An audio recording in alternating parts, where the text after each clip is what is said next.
2 June 1945, Munich. We will trade truth for bread and call it peace. Karl Brenner wrote the line in a school notebook he had taken from a burned classroom. He used a carpenter's pencil. It tore the paper when he pressed too hard. It was a dangerous sentence. It admitted the arithmetic that most people would not put on paper in the summer after capitulation. It forecast the bargains that would follow. He was 29. He had a wife and a son he had not yet met.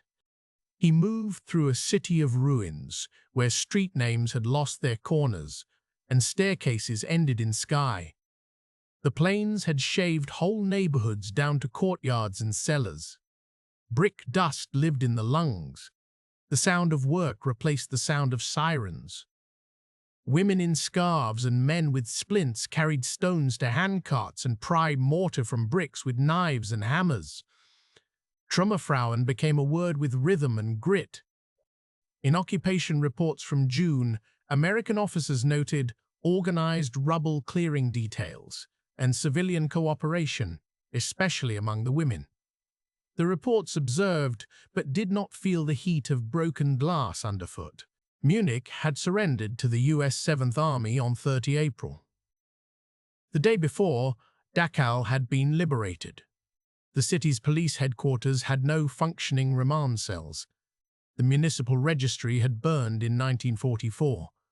Food warehouses were looted in the last days of fighting. The first order of occupation was to stop the bleeding. The second was to count. Karl's father had worked at the tax office since 1932. He joined the party in May 1933 to keep his desk. He had a number and a badge he kept in a drawer. In 1945, he had neither desk nor drawer. He had been taken for automatic arrest in early May, one of those collected in sweeps of administrative cadres, party officials, and police. A file notation in a U.S. Counterintelligence Corps report, 14 May, describes him in one sentence: Brenner, Otto B. 1899, Tax Office Munich, NSDAP, 1933, cooperative, no known crimes. He disappeared into the paper cloud of internment camps and interrogation centers that moved across the American zone that summer. Karl's mother waited without an address to write to. Karl had been called up in 1944 and sent to a signals unit near Augsburg. He deserted in April 1945, walking back along a railway line because the tracks gave him direction when maps did not. He reached a city where the mathematics of survival began with the stomach. The public ration card for June, printed on coarse paper with a seal from the city and countersigned by an American lieutenant, allocated 1,080 calories per day in Munich. Heavy laborers were to receive 2,200. Children under 6 received 1,300. Children under 6 received 1,300. Fat was dense. Potatoes were a currency when cigarettes were scarce. There were no oranges. There was ersatz coffee that smelled like roasted acorns and anxiety. The black market appeared in the open edges of squares. Cigarettes were currency. Zigarettenwährung, occupation reports called it, with a tone of observation and disapproval. One American lucky strike could move a pair of shoes across an invisible border. 10 luckies could move a radio. Some men had cigarettes by the carton, slipped from PX shipments. Others saved ends and rolled them in newspaper. The arithmetic of exchange governed the days more strictly than the new laws. The curfew was 9 in the evening. The fraternization ban kept hands stiff on both sides. The words displaced person and expellee entered sentences and stayed. It had been 10 years since the radio spoke without calling for struggle. It was sudden to hear it speak about calories and coal. Hunger is our enemy, Karl wrote on 18 December 1946, when the wind off the Isar cut through his coat. Hunger is both punishment and excuse. In Allied intelligence summaries from that winter, phrases like critical nutritional situation and coal shortage leads to factory closures recur. bureaucratic and regular. The hunger winter of 1946-47 was worse than the year before. The potato harvest failed. Coal froze in the wagons. Pipes burst. Trains slowed to a crawl because the people had torn up the sleepers to burn. The mathematics of the stove became a ledger of memory. Men who had read orders from brown folders now read the backs of ration cards by candlelight. Carl worked when he found work, hauling bricks and timber. He hungered most in the morning. He turned his shovel and counted. When he closed his eyes, he saw angles. In November, he found a place at the municipal housing office in a provisional building that had been a cafe.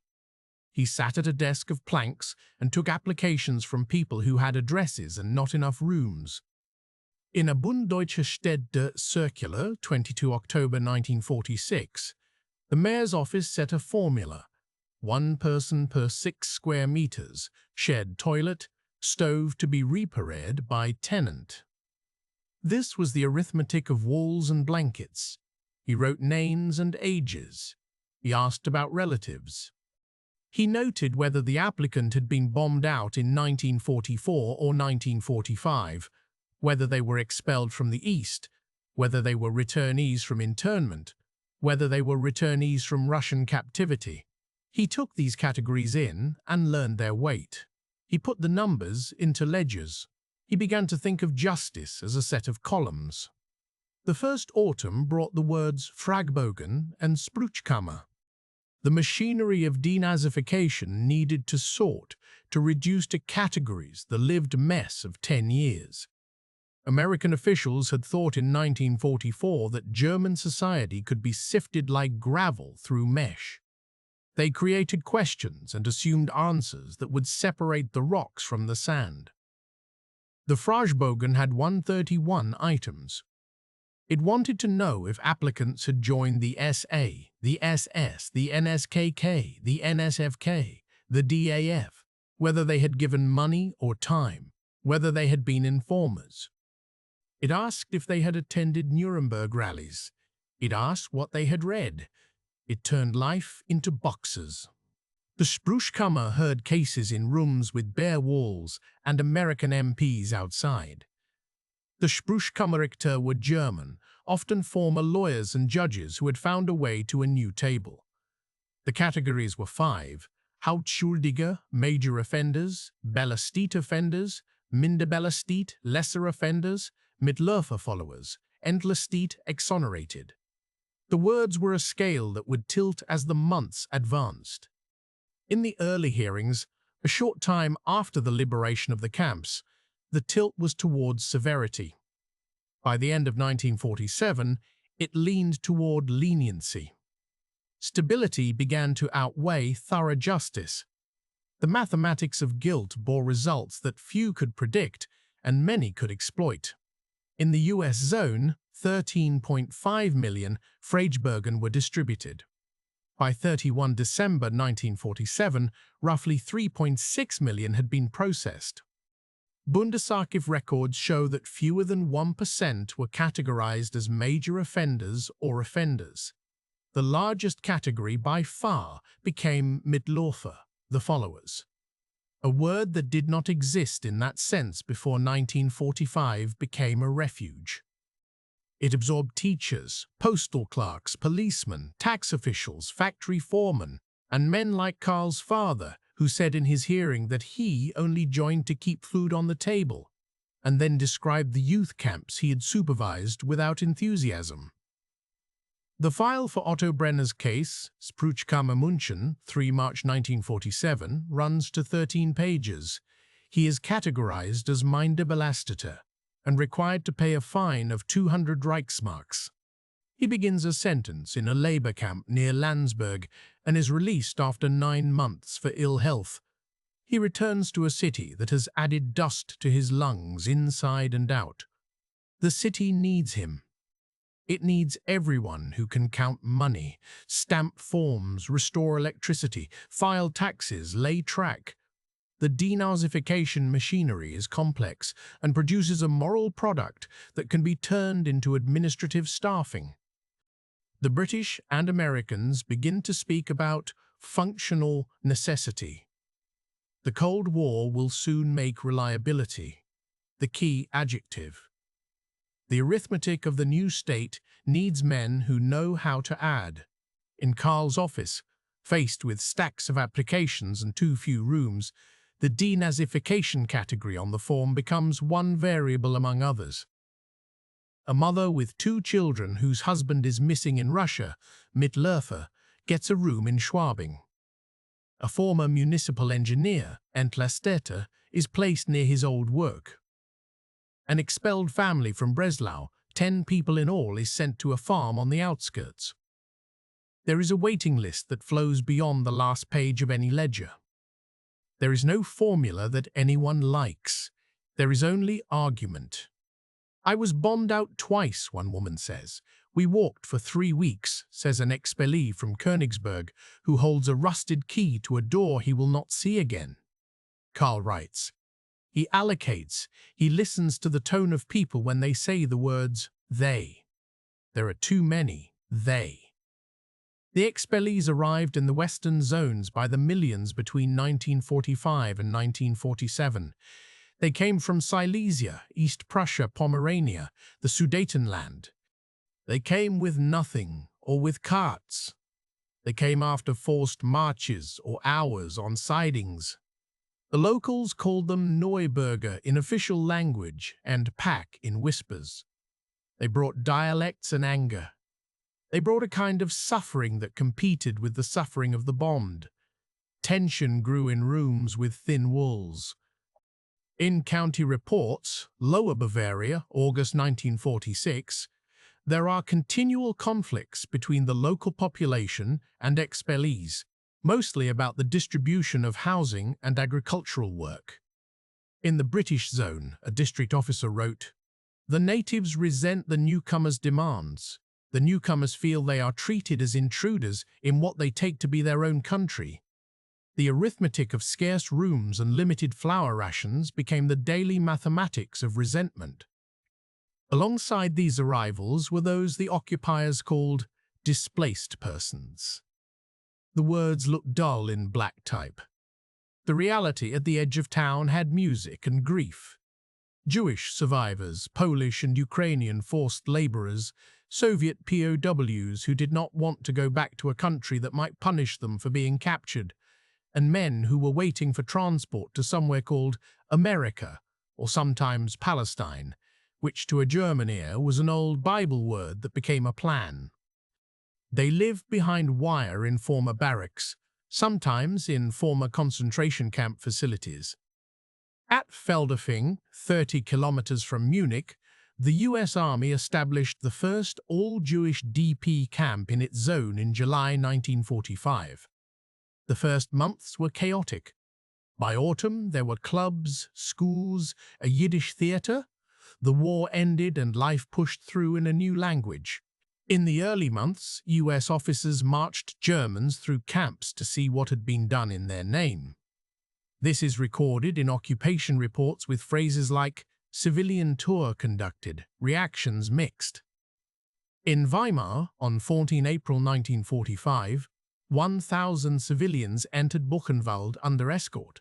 Some recoiled and retched, some looked stone-faced. In Dachau, a similar parade went through in May. A photograph shows men in hats and women in coats, holding handkerchiefs, looking at rows of corpses in a courtyard. Oral histories in the Bundesarchiv gathered decades later record phrases repeated: "We did not know. We had heard rumors. We knew something was wrong but did not imagine this." A countervailing current flowed from the survivors, whose testimony is recorded in a different archive, with words like neighbor, police, factory, train, and screams. The arithmetic of memory began to diverge. Karl did not march through Dachau. He saw it from the road in September when the bus took a detour. He saw the fence and a sign in English and German. He smelled something that made him swallow hard. He thought of nothing coherent. Later, he processed a claim from a man who said that his former apartment at Schleitheimer Strasse 88 had been Aryanized in 1938 and that he wanted to return. The man had a short scarf, a quiet voice, and a document from the American military government. The apartment was now occupied by a family from Danzig, with 4 children and a grandfather with frostbitten fingers. The law on restitution put him at the head of no line. The file has Karl's initials on the corner. It is impossible to know what that meant. The city exhaled when news from the radio changed from hunger and trials to airfields and bridges. The Berlin blockade began on 24 June 1948. In Munich, people looked up when planes passed because landings anywhere sounded like rescue. They heard about candy parachutes. They learned the words Rosinenbomber and Luftbrücke and made them into a new myth of care. If the world would drop food from the sky for Berlin, it felt that it could also drop forgetfulness for Munich. The mathematics of the Cold War met the mathematics of guilt and multiplied into a new politics. Adenauer spoke of freedom and order. The Social Democrats spoke of peace and justice. The American zone became one half of a divided country with a currency of its own. 20. June 1948, the day of the currency reform, came like a theological event. At the housing office, notices went up that wages were to be paid in Deutsche Mark. At shops that morning, shelves were bare. In the evening, they were full. Occupation reports called it the wonder of the shop window. The black market shrank without disappearing. Cigarettes lost their power to move furniture. Prices stabilized into numbers people could remember from before. Ludwig Erhard spoke on the radio with a voice like an accountant's version of hope. The mathematics of bread changed overnight. The mathematics of memory did not. In July 1949, Karl sat in a garden with a friend who had a teapot that had not been broken. "We are building something that is supposed to be new with men who are old in the wrong ways," he wrote that night. The first elections in the Federal Republic took place on 14 August 1949. The posters on the walls had handsome men with positions. The newspapers ran profiles that avoided 1933 and concentrated on 1945. The Wirtschaftswunder needed words that moved product and soothed worry. It did not need his line from June 1945. People learned to speak clean. The denazification process faded. The Sprüchkammern closed. Amnesty laws followed. The 131 law of 1951 allowed the reinstatement of former civil servants who had been unjustly removed. Teachers returned to classrooms with new syllabi. Judges returned to benches. The mathematics of guilt, defined in 1945 as a set of simple equations, was now a matrix with many zeros. A few names went to prison. A few names would be spoken in later television programs in the 1960s, when a different generation asked different questions. The majority quietly returned to office desks, as a British officer wrote in an exit report when he left Hamburg in 1947. Karl watched as a former police inspector he knew by sight returned to a job in the licensing office. He watched as his father found work doing calculations for a municipal contractor. He watched as a man who had once spoken loudly about parasites spoke loudly about parasites, spoke loudly about productivity. He wrote none of this in his notebook, which would have been a bad idea in any era. He had a son now, born in March 1945. The boy had brown hair and questions. Schoolbooks in 1954 spoke about the Third Reich as a dictatorship and about misled youth. They had sections on the bombing raids and the expulsion of Germans from the East with pictures of trains and carts in winter. They had a paragraph about Jews and a picture of a synagogue with a caption that read, "Destroyed." They had a photograph of a courtroom with an American flag. The boy read these books.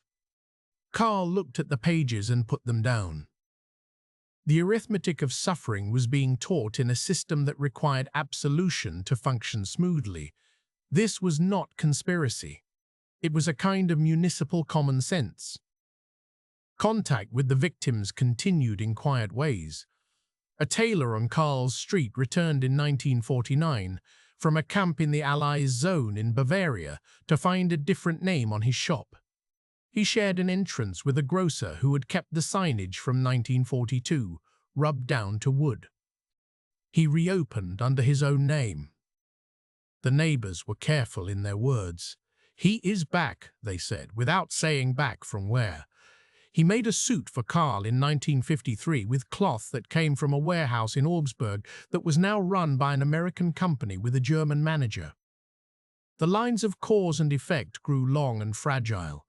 There were moments of speech. In October 1952, the West German government signed the Luxembourg Agreement with Israel and the Claims Conference. The word Wiedergutmachung entered sentences. It was not what it said. It was money. It was shipments.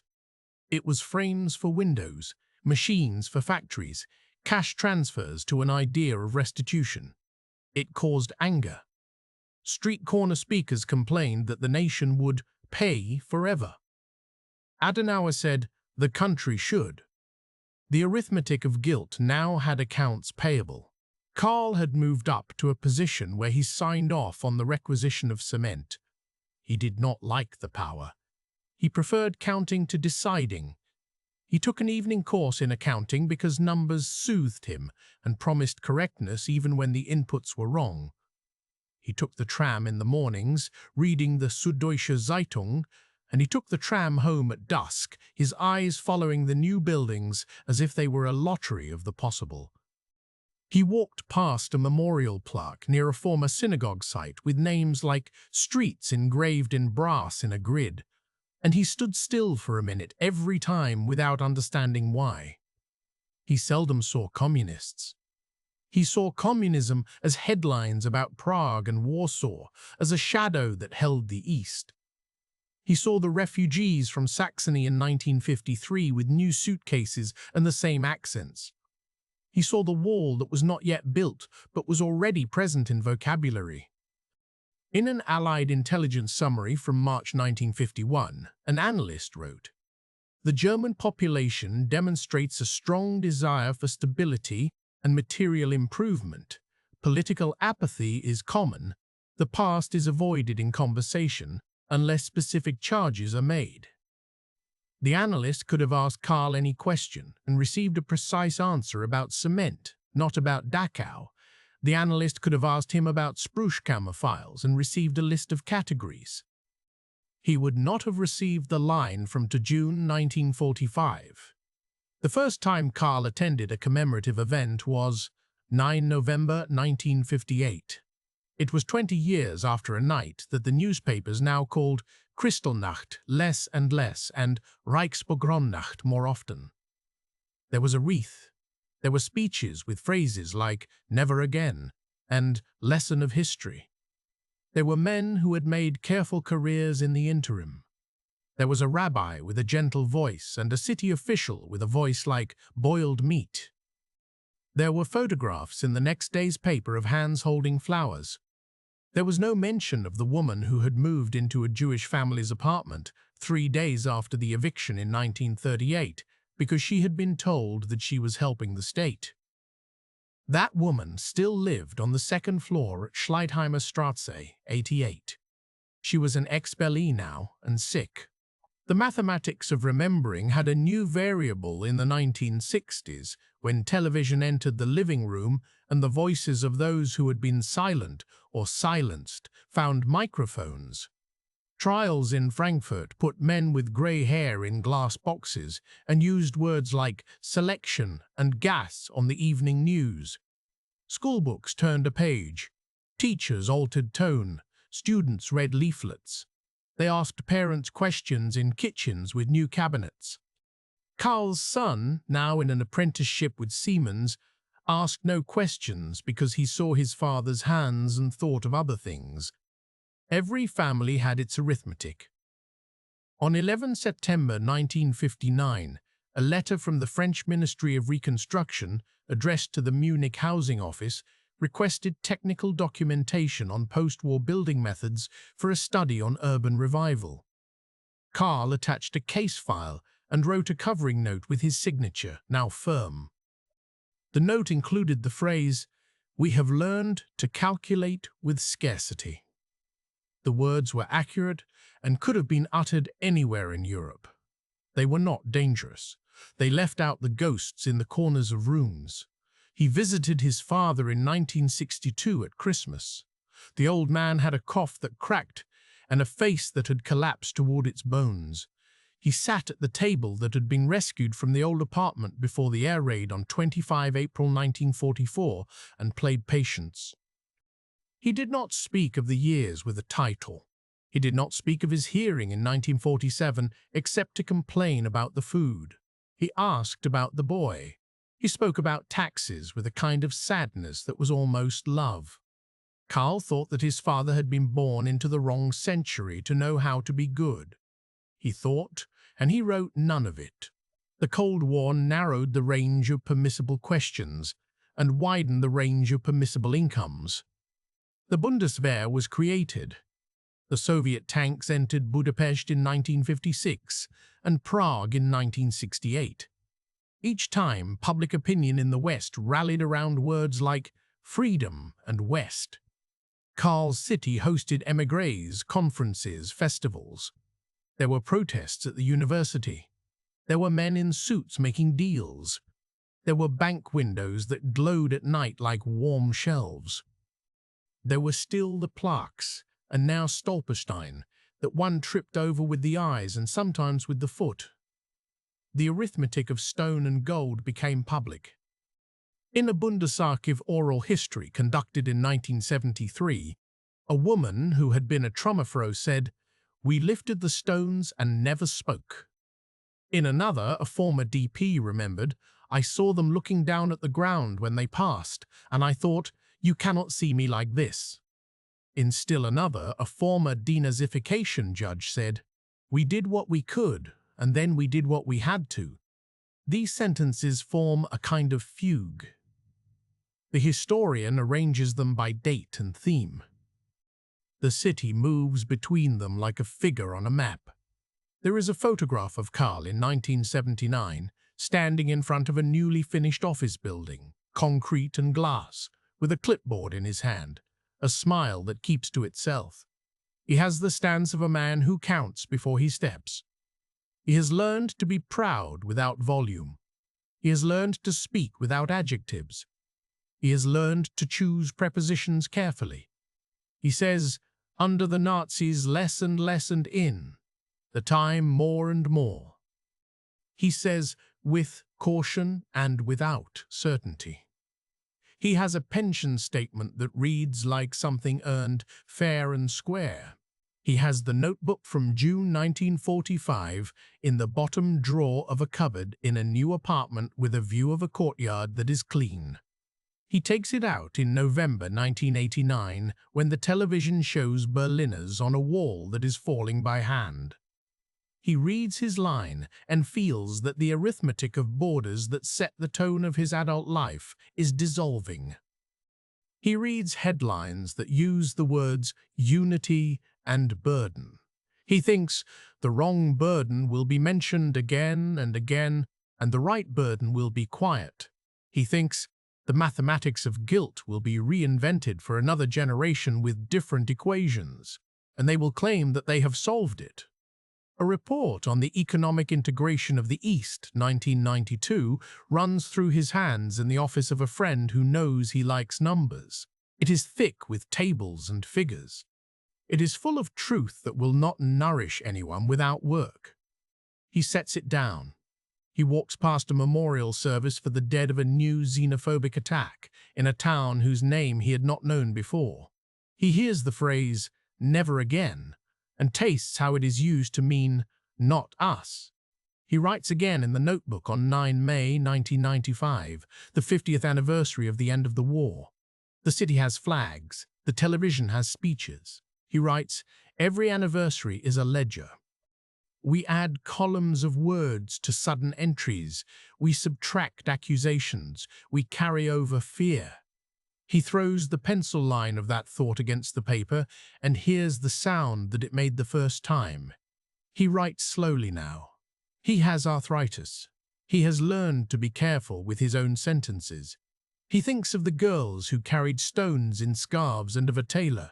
He thinks of men with cigarettes who were rich and hungry at the same time. He thinks of a man at a hearing who said "Mitläufer," and of the way the word has aged since. He thinks of his son, now 60, who does not ask and does not need to ask because his life has been built on answers that were not spelled out. He thinks of furnaces and of schoolbooks and of tram lines and of an office where the heater clanked in 1949 and where coffee steamed in new machines 30 years later. He takes several months to write the last page, and he writes little. He counts more. He balances columns he cannot name aloud. He measures his breath. He divides. 31. December 1999, Munich. He writes, "If there was a war after the war, it was this, to live with silence without letting it become a lie. The mathematics of food gave way to the mathematics of guilt. The arithmetic of rooms gave way to the arithmetic of history. The Cold War added and subtracted, multiplied the pressure and reduced the range of honest verbs. The city rose. The offices filled. The ash settled and then was paved over. The papers were stamped. He closes the notebook. He knows he will not open it again. He sits at the table that survived 1944, and he reaches into his memory and feels the weight of the forms he once stamped. He thinks of the first line and knows that it counted correctly. He thinks of his signature on requisitions and on denazification forms and on housing allocations, and he understands that the front line after 1945 ran through his memory and his paperwork, not across a battlefield.